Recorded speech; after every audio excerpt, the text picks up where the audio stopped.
Welcome to my journey through the Bible. This will be applications that we can apply to our life and a little more in depth about the chapter. We are in Genesis 48, 1 through 22.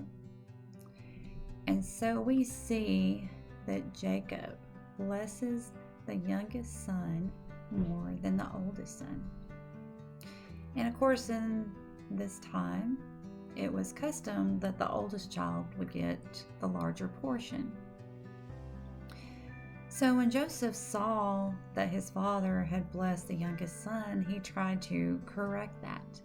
But Jacob refused to let him because he knew that God had already told him that the youngest would be greater than the oldest. Oftentimes, God works in unexpected ways. God doesn't always choose the people that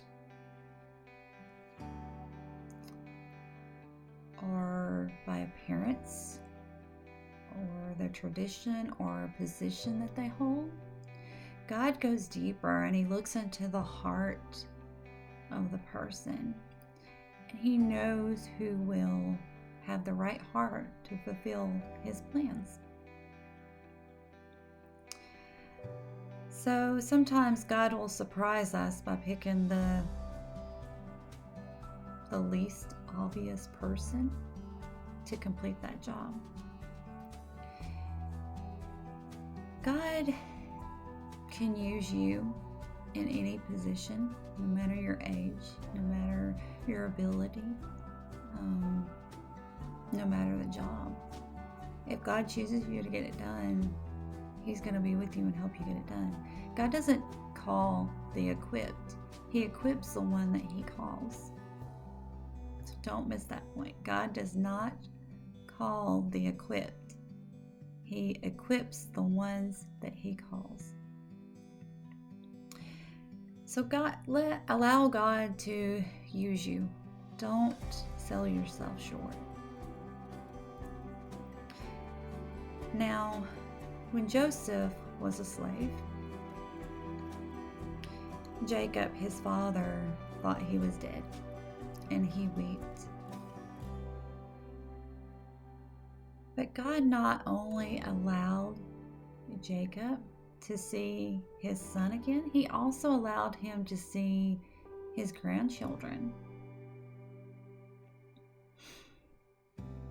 Oftentimes, we get in circumstances that seems like there's no good way out.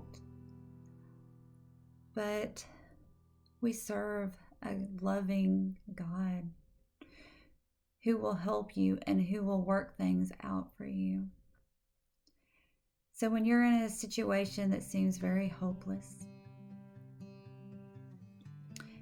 just know that God is there and he can help you through that. God fed Jacob all of his life, and it wasn't until he was much older that he could see how much God had done in his life. He could see how much he depended on God.